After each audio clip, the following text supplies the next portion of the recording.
से करें कि माननीय सदस्य प्लीज प्लीज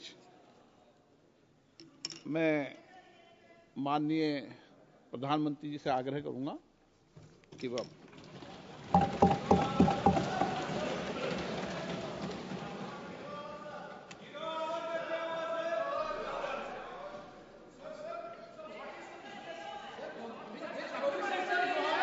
माननीय अध्यक्ष जी, प्लीज प्लीज मैं बताता हूं, अभी मैं बताता हूं, प्लीज बताता हूं मैं, प्लीज प्लीज प्लीज माननीय अध्यक्ष जी, माननीय अध्यक्ष जी, मैं प्रयागराज में हुए महाकुंभ पर वक्तव्य देने के लिए उपस्थित हुआ हूं।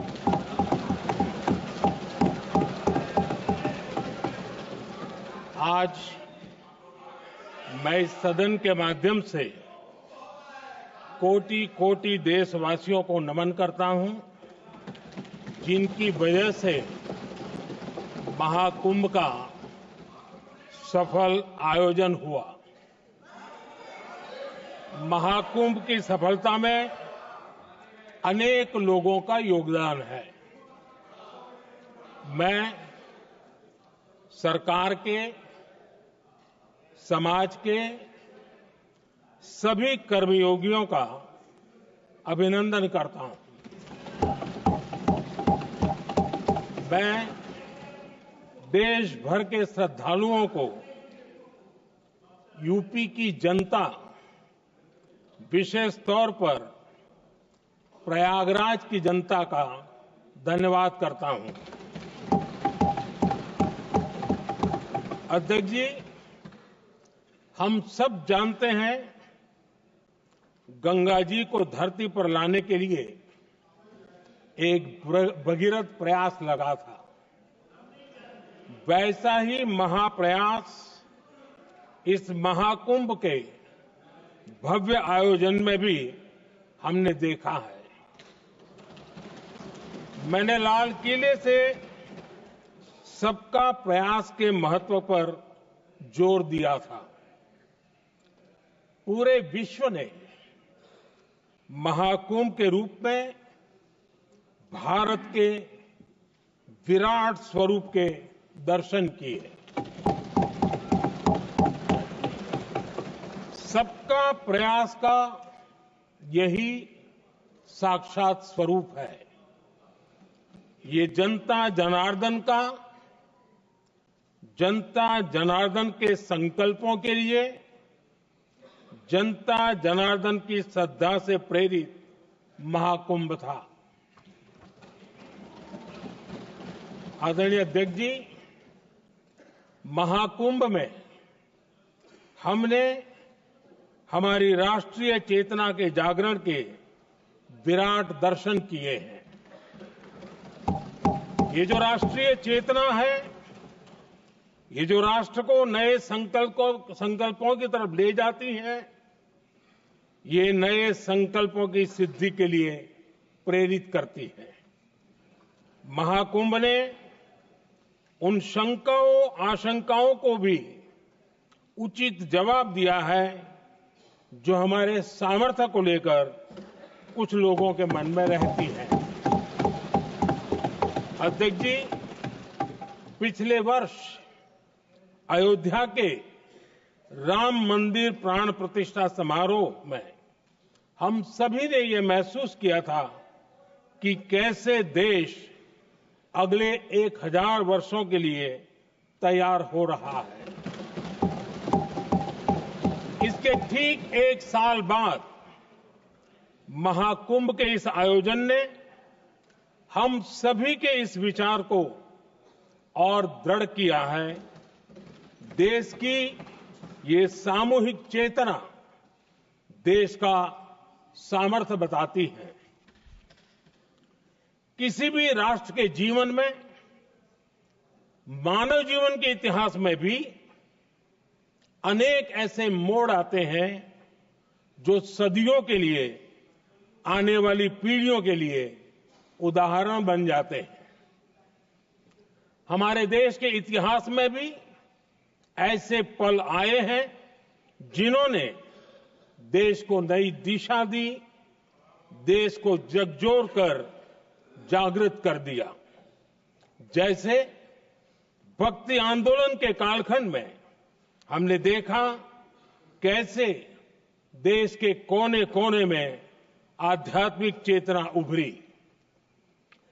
स्वामी विवेकानंद जी ने शिकागो में एक सदी पहले जो भाषण दिया वो भारत की आध्यात्मिक चेतना का जयघोष था। उसने भारतीयों के आत्मसम्मान को जगा दिया था। हमारी आजादी के आंदोलन में भी अनेक ऐसे पड़ाव आए हैं। 1857 का स्वातंत्र संग्राम हो, वीर भगत सिंह की शहादत का समय हो, नेताजी सुभाष बाबू का दिल्ली चलो का जयघोष हो, गांधी जी का दांडी मार्च हो, ऐसे ही पड़ावों से प्रेरणा पाकर भारत ने आजादी हासिल की। मैं प्रयागराज महाकुंभ को भी ऐसे ही एक अहम पड़ाव के रूप में देखता हूं, जिसमें जागरूक होते हुए देश का प्रतिबिंब नजर आता है। अध्यक्ष जी, हमने करीब 1.5 महीने तक भारत में महाकुंभ का उत्साह देखा, उमंग को अनुभव किया। कैसे सुविधा असुविधा की चिंता से ऊपर उठते हुए कोटि कोटि श्रद्धालु श्रद्धा भाव से जुटे, ये हमारी बहुत बड़ी ताकत है। लेकिन ये उमंग, ये उत्साह सिर्फ यहीं तक सीमित नहीं था। बीते हफ्ते मैं मॉरिशस में था। मैं त्रिवेणी से, प्रयागराज से महाकुंभ के समय का पावन जल लेकर गया था। जब उस पवित्र जल को मॉरिशस के गंगा तालाब में अर्पित किया गया तो वहां जो श्रद्धा का, आस्था का, उत्सव का माहौल था वो देखते ही बनता था। ये दिखाता है कि आज हमारी परंपरा, हमारी संस्कृति, हमारे संस्कारों को आत्मसात करने की, उन्हें सेलिब्रेट करने की भावना कितनी प्रबल हो रही है। अध्यक्ष जी, मैं ये भी देख रहा हूं कि पीढ़ी दर पीढ़ी हमारे संस्कारों के आगे बढ़ने का जो क्रम है वो भी कितनी सहजता से आगे बढ़ रहा है। आप देखिए, जो हमारी मॉडर्न युवा पीढ़ी है ये कितने श्रद्धा भाव से महाकुंभ से जुड़े रहे, दूसरे उत्सवों से जुड़े रहे हैं। आज भारत का युवा अपनी परंपरा, अपनी आस्था, अपनी श्रद्धा को गर्व के साथ अपना रहा है। अध्यक्ष जी, जब एक समाज की भावनाओं में अपनी विरासत पर गर्व का भाव बढ़ता है तो हम ऐसी ही भव्य प्रेरक तस्वीरें देखते हैं जो हमने महाकुंभ के दौरान देखी। इससे आपसी भाईचारा बढ़ता है और यह आत्मविश्वास बढ़ता है कि एक देश के रूप में हम बड़े लक्ष्यों को प्राप्त कर सकते हैं। अपनी परंपराओं से, अपनी आस्था से, अपनी विरासत से जुड़ने की ये भावना आज के भारत की बहुत बड़ी पूंजी है। अध्यक्ष जी, महाकुंभ से अनेक अमृत निकले हैं। एकता का अमृत इसका बहुत पवित्र प्रसाद है। महाकुंभ ऐसा आयोजन रहा जिसमें देश के हर क्षेत्र से, हर एक कोने से आए लोग एक हो गए।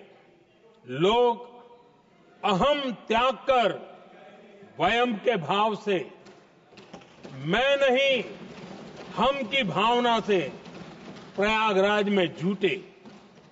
अलग अलग राज्यों से लोग आकर पवित्र त्रिवेणी का हिस्सा बने।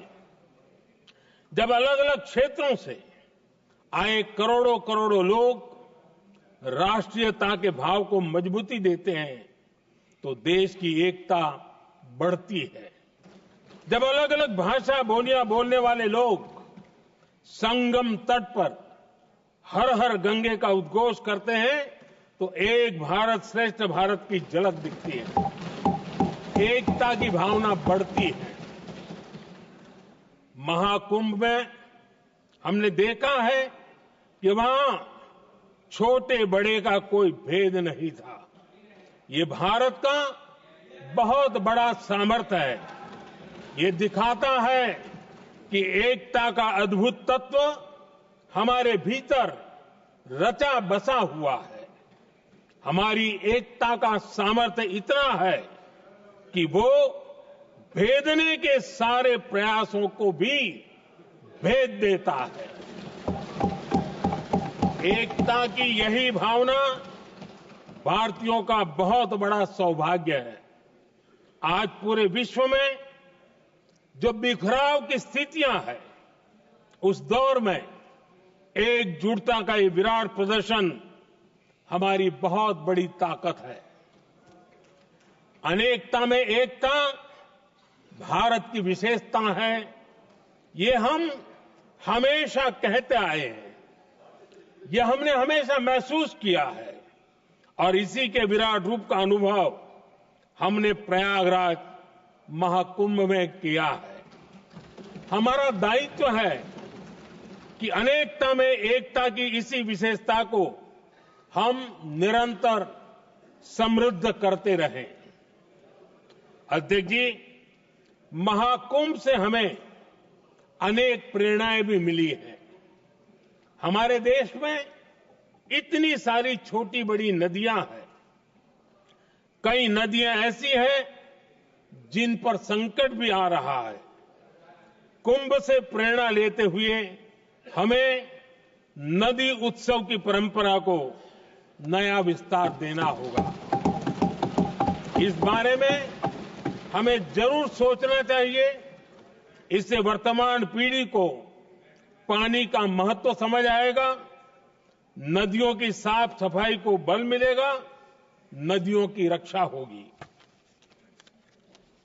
अध्यक्ष जी, मुझे विश्वास है कि महाकुंभ से निकला अमृत हमारे संकल्पों की सिद्धि का बहुत ही मजबूत माध्यम बनेगा। मैं एक बार फिर महाकुंभ के आयोजन से जुड़े प्रत्येक व्यक्ति की सराहना करता हूं। देश के सभी श्रद्धालुओं को नमन करता हूं। सदन की तरफ से अपनी शुभकामनाएं देता हूं।